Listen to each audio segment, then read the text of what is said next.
Assalamualaikum warahmatullahi wabarakatuh.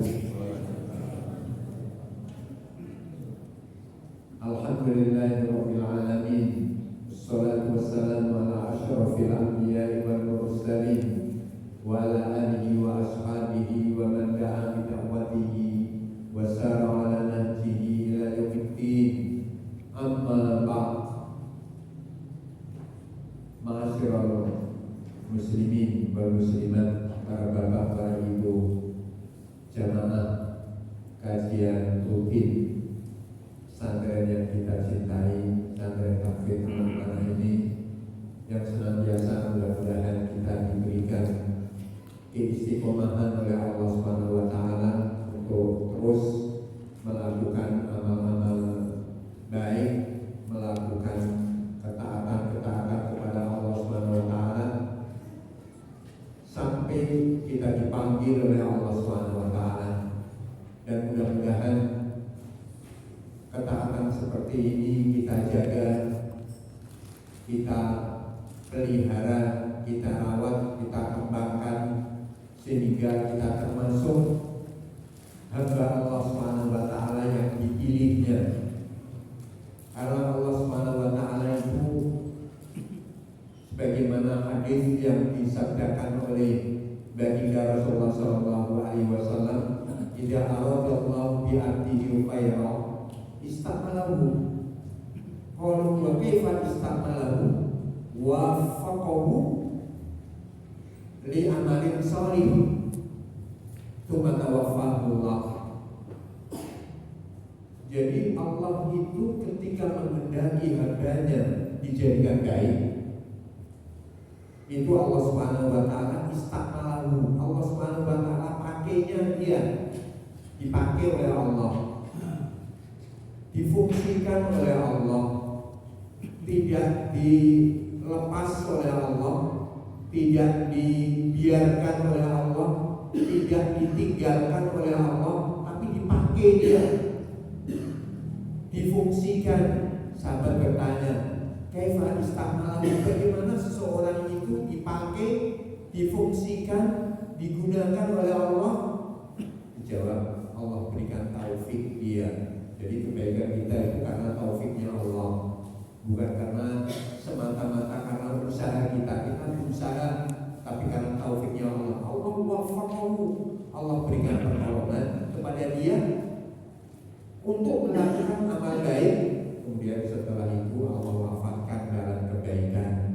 Jadi itulah orang ketika akan mendapatkan husnul khotimah itu diawali dengan kebaikan sampai pada titik akhir kehidupannya. Di saat kita menginginkan untuk mendapatkan gelar kehidupan yang terbaik, penutup kehidupan yang terbaik, itu adalah kita harus berusaha terus untuk melakukan kebaikan dengan pertolongan Allah Subhanahu wa taala. Para bapak, para ibu, saudara-saudara semuanya, anakku para santri yang semoga dimuliakan Allah Subhanahu wa taala, diberikan oleh Allah kebaikan di dunia dan diberikan oleh Allah kebaikan di akhirat. Pada bulan haji ini masih dalam bulan haji, kita berbicara tentang kehidupan Nabi Ibrahim. Masih ada relevansinya ketika kita berbicara tentang kehidupan Nabi Ibrahim dari sisi yang lain, yaitu dari sisi keluarganya. Kalau pengorbanannya sudah sering dibicarakan, tapi dari sisi kehidupan rumah tangganya, rumah tangga Nabi Ibrahim itu kayak apa? Ternyata di dalam Al-Quranul Karim, di antara rumah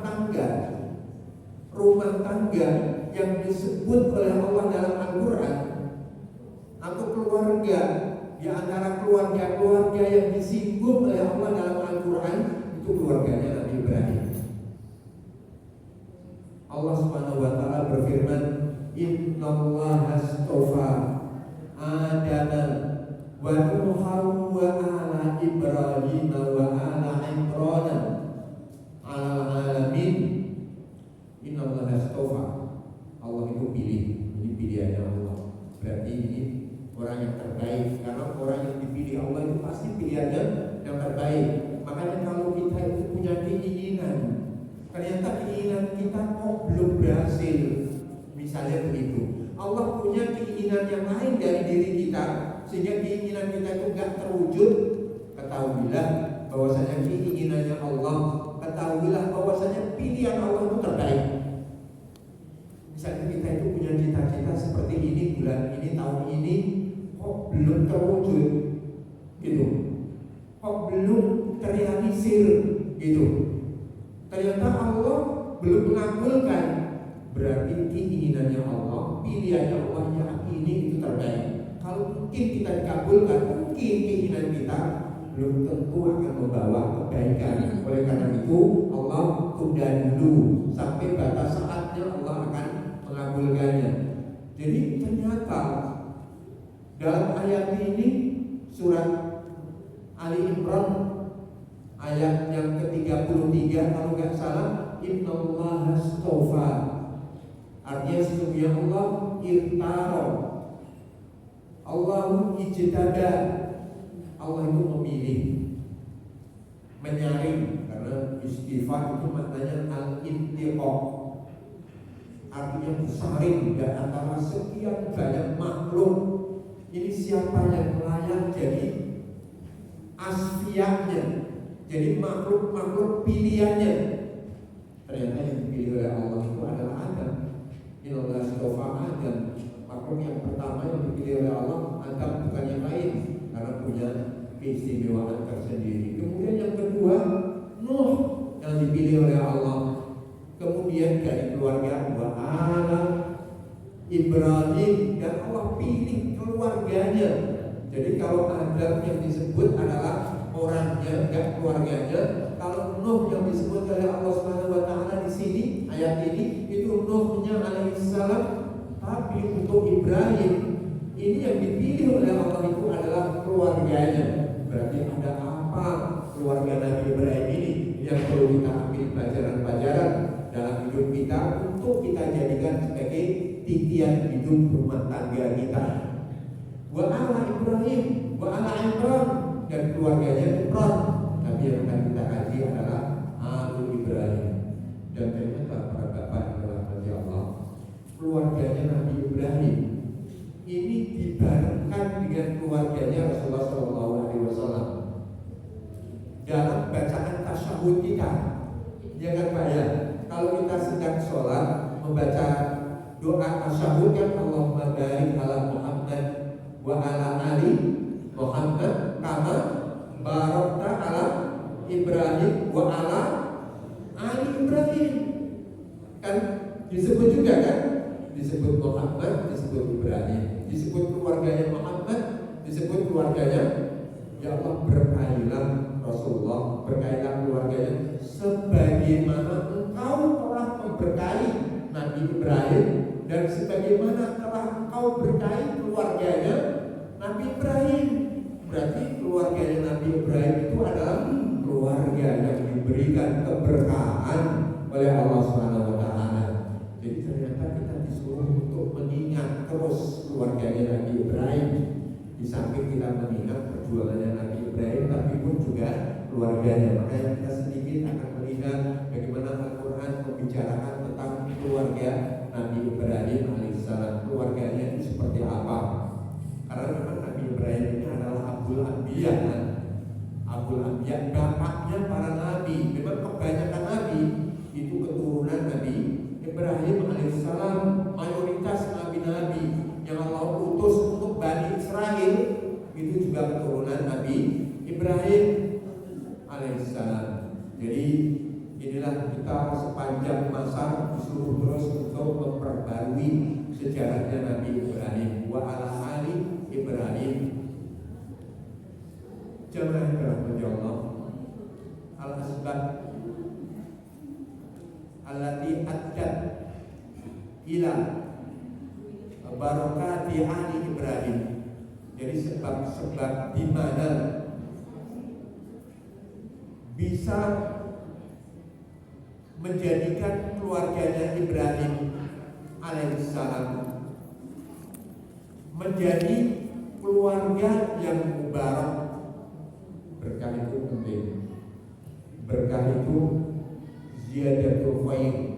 Arti barokah itu tambahnya kebaikan. Menurut Allah kebaikan, tapi menurut Allah.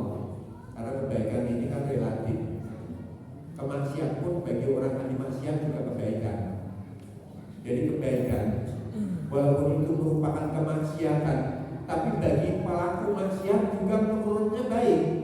Tapi barokah itu adalah al-khair al-ilahi, kebaikan Allah subhanahu wa ta'ala, kebaikan yang memang dianggap baik oleh Allah. Dan ini selalu bertambah.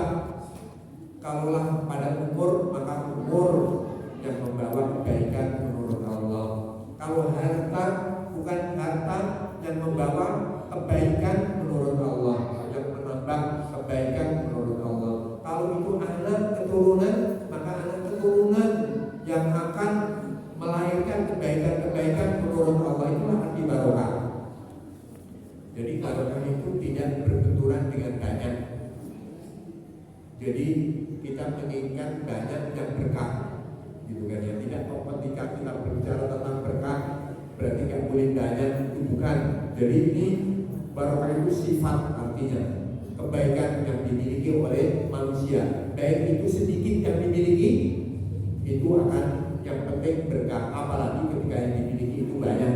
Nah inilah yang kita hadapi akan wujudnya keberkahan. Jadi al-khair al-ilahi, dia jatuh al-khair al-ilahi. Jadi tambahnya kebaikannya Allah. Itu tidak cuma hanya pada kenikmatan-kenikmatan, tapi kalau diandaikan diberikan ujian, maka ujian pun juga akan mendatangkan kebaikan. Makanya kalau kita mendoakan orang yang sedang menikah, itu doanya kan Allahumma barik lahunna wa barik ala, adalah ada alam. Allahumma barik lahunna wa barik alaihina wajma' bainahuma fi khair. Ya Allah, berkailah untuk keduanya. Jadi di saat engkau memberikan nikmat ya Allah, maka nikmat ini pada keluarga ini jadikanlah nikmat ini nikmat yang membawa berkah. Tapi wabarik alaihima, kalaulah engkau berikan ujian ya Allah buat keluarga ini, maka ujiannya pun ini pun juga yang membawa keberkahan. Jadi kalau diberikan kemudahan, ya diharapkan akan membawa keberkahan. Kalau diberikan kesempitan, kesulitan pun juga agar supaya membawa keberkahan. Itu doa yang setiap saat kita berikan kepada keluarga-keluarga baru. Nah, kita kan ingin keluarga lama kita atau saudara-saudara kita yang akan berkeluarga itu menjadi keluarga yang diberkahi oleh Allah. Karena memang yang penting dalam hidup manusia itu berkah, gitu ya.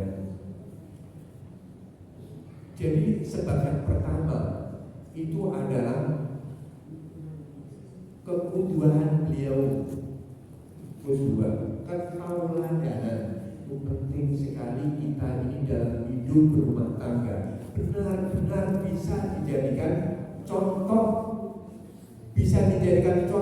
untuk seluruh anggota rumah tangga. Benar-benar kedua. Nabi Ibrahim itu benar-benar kedua. Coba Allah redaksikan Nabi Ibrahim itu dalam bahasa umat. Inna Ibrahim kana ummatan qanitan lillahi hanifa wa ma kana minal musyrikin. Inna Ibrahim kana ummah. Nabi Ibrahim itu umat.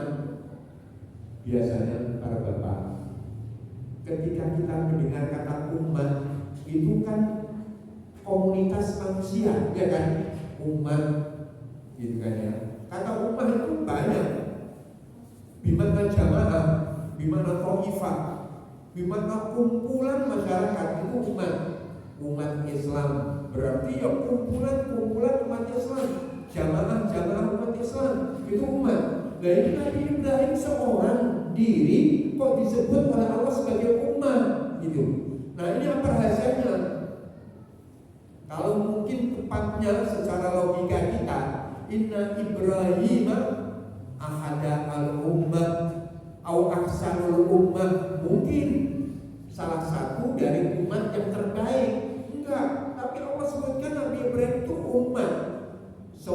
diri seseorang saja.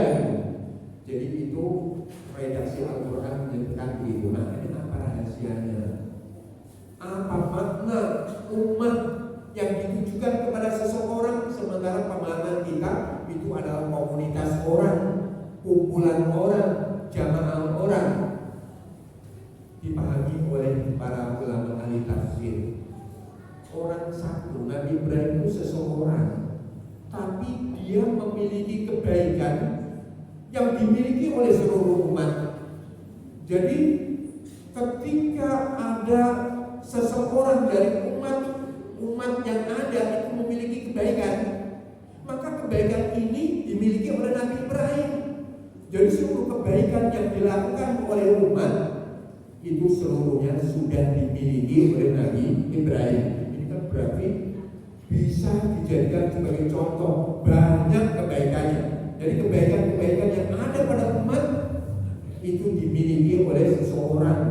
Nah, ini kita perlu. Jadi kalau misalnya dipandang oleh anggota keluarga, gitu kan ya, dari sisi apapun saja yang nampak itu sisi-sisi kebaikan aja, sehingga dari sinilah itu akan membias di tengah-tengah rumah tangga dalam kondisi lapang, tetap rajin ibadah, sulit rajin ibadah, ucapannya pun ucapan yang baik-baik, seluruh gerak-geriknya, aktivitasnya, seluruh itu perbuatannya dan ucapannya itu seluruhnya membawa kebaikan-kebaikan, bernilaikan kebaikan-kebaikan. Inilah karena umatan Nabi Ibrahim itu umat kebaikan yang dimiliki oleh umat itu dimiliki juga oleh Nabi Ibrahim alaihissalam. Bahkan ada yang menafsirkan dengan tafsir yang lain. Jadi beliau adalah seorang pemimpin. Namanya umat itu kan ada sistemnya, ya kan ya. Masyarakat disebut masyarakat itu kan ada pemimpinnya. Bangsa disebut sebagai bangsa itu kalau ada wilayahnya, kemudian ada rakyatnya, ada pemimpinnya, dan ada sistem, aturan, konsep, undang-undang yang digunakan untuk memimpin bangsa itu, baru dinamakan masyarakat. Jadi ada kepala pemimpin, ada rakyat, ada undang-undangnya, dan ada wilayahnya. Nah, Nabi Ibrahim itu seorang diri, dia memimpin, dia dipimpin, ada sistem yang mengatur undang-undangnya, itu sudah komplit ada dalam dirinya. Itu ada yang menafsirkan seperti itu kata Umar. Jadi beliau memimpin dirinya sendiri dengan kebaikan, dan setiap aktivitas hidupnya dari wilayah manapun saja dia berada, dia menggunakan aturan yang telah ditetapkan oleh Allah, yaitu wahyu, kemudian dijadikan sebagai program kehidupannya dia sebagai pemimpin, dan memimpin dirinya sendiri, tidak menyalahi sistem yang dia miliki. Itu ada penafsiran seperti itu juga, karena umat itu kan disebut umat kalau ada rakyatnya, ada pemimpinnya, ada undang-undangnya, ada aturan hidupnya, kemudian ada wilayahnya. Nabi Ibrahim satu orang sudah komplit, dirinya pemimpin, dirinya yang dipimpin, dirinya punya sistem dan diamalkan. Nah, ini yang perlu untuk kita jadikan sebagai pijakan hidup rumah tangga. Masing-masing bisa jadi qudwah, jadi bapak, kepala keluarga, qudwah kepada seluruh anggota keluarga. Ibu bisa menjadi ibu di depan anak-anaknya. Anak-anaknya pun dia taat kepada orang tua dalam kebaikan. Ini terwujud dalam kehidupan Nabi Ibrahim alaihissalam. Makanya inna Ibrahim kana ummah. Ini sebab yang pertama yang menjadikan keluarganya keluarga yang mubarakah, keluarga yang diberkahi oleh Allah Subhanahu wa taala. Yang kita coba, kalau kita masuk sholat, ya kita secepatnya lah sebagai pemimpin keluarga untuk cepat sholat, agar supaya anggota keluarga kita pun juga cepat melaksanakan sholat seperti kita melaksanakan sholat. Misalnya kita terbiasa untuk infak dan sedekah, walaupun itu tidak banyak, yang nanti agar supaya keluarga kita itu bisa meniru untuk bisa infak dan seterusnya. Kemudian ketika bertutur kata pun juga bertutur kata yang baik, sehingga keluarga mencontohnya. Jadi seluruh perilaku kita itu adalah perilaku yang baik. Orang Islam itu semestinya tidak diperbolehkan ada citra buruk. Jadi kita itu hendaknya terbuka lembaran-lembaran kebaikan. Jadi jangan sampai ada perbuatan kita itu yang dinilaikan negatif. Jadi harus menjaga citra baik. Makanya Rasulullah SAW sering saya sampaikan itu, Rasulullah itu ingin agar supaya citra baiknya itu terjaga di hadapan para sahabat. Dan begitu juga Rasulullah menginginkan sahabatnya citra baiknya itu pun juga terpelihara, terjaga. Makanya dalam Islam itu sebelum dunia ini ada apa istilahnya ya, untuk menjaga nama baik orang itu kan ada undang-undangnya itu. Ya, Islam sebenarnya sekian lama itu sudah ada undang-undang seperti ini. Makanya orang lain itu nggak boleh menuduh orang lain berbuat zina, itu ada sanksinya. Jadi ketika ada orang menuduh orang lain berbuat zina tanpa mendatangkan 4 saksi, didera dia karena dia memperburuk citra orang lain, walaupun benar, karena nggak punya 4 saksi gitu.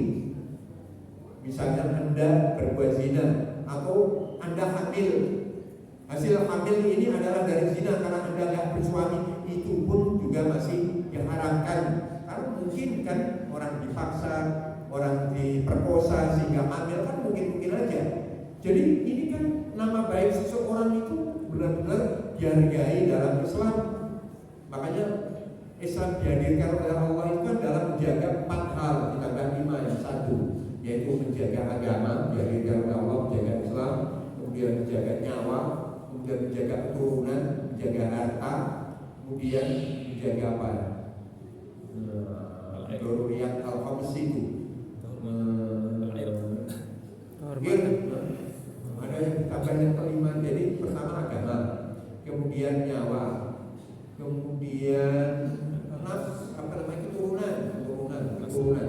Jadi nyawa, terus agama yang pertama. Makanya nyawa itu dikorbankan dalam Islam untuk membela agama. Makanya ketika agama diperangi, maka wajib untuk dibela, tidak ada harganya.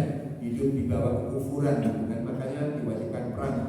Walaupun itu risikonya mati karena agama nomor 1 urutannya. Baru setelah itu nyawa kalau dibunuh harus dibunuh pembunuhnya. Kemudian yang ketiga itu adalah urutannya keturunan, akal dulu. Makanya khomer dilarang karena menjaga otak supaya tidak rusak. Kemudian baru setelah itu keturunan, baru setelah keturunan harta. 5 hal ini Islam itu dihadirkan oleh Allah.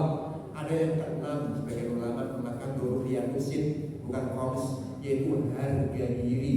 Jadi harga diri itu harus dipelihara, harus dijaga. Makanya kita gak boleh menjatuhkan diri kita itu dalam perbuatan-perbuatan yang bisa menimbulkan jatuhnya harga diri kita.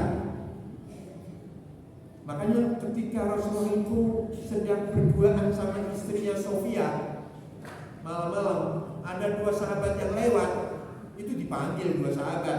2 sahabat, wanita yang saya ajak bicara ini istri saya loh, bukan wanita lain.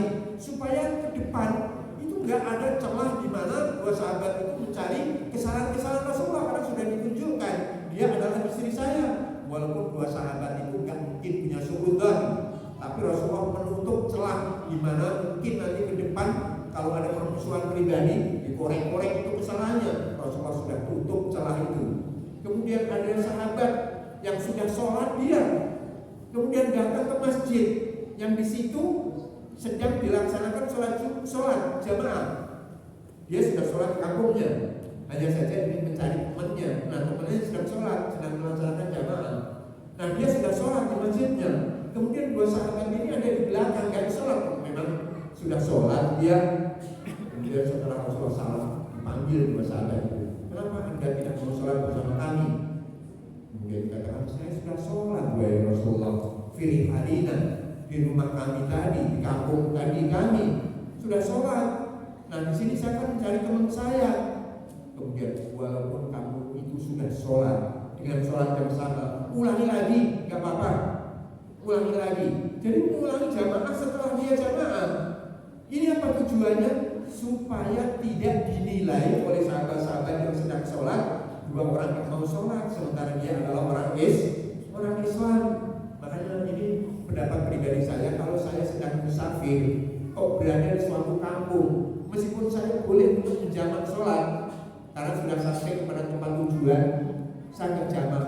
Saya ingin sholat berjamaah dengan masyarakat supaya mereka tahu itu ada tamu di kampungku kok nggak mau sholat dia, sementara kita sudah jamak gitu.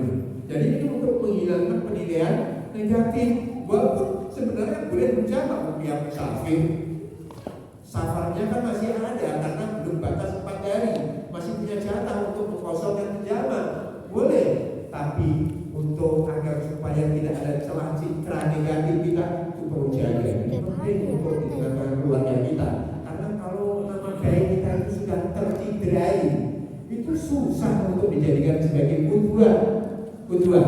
Itu yang sudah nggak bersalah aja, apalagi kita yang berbuat pelanggaran. Inilah keluarganya Nabi Ibrahim, adalah keluarga yang bisa dijadikan sebagai contoh ketauladanan. Maka Allah mengatakan Inna Ibrahim kana ummatan qanitan. Qanit itu maknanya al-khusyu' wal muti'.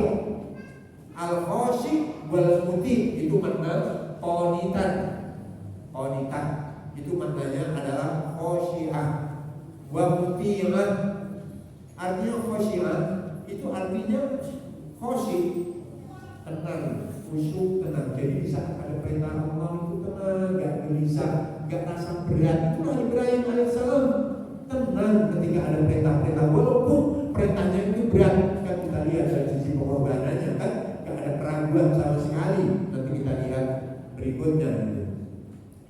Jadi khasyi'an, khusyuk, dia tenang ketika menerima perintah Allah. Kemudian muti'an, taat, dia ketaatan. Kemudian Hanifah itu maknanya al-inqiraf, al-munharif an-syirki ila tauhid.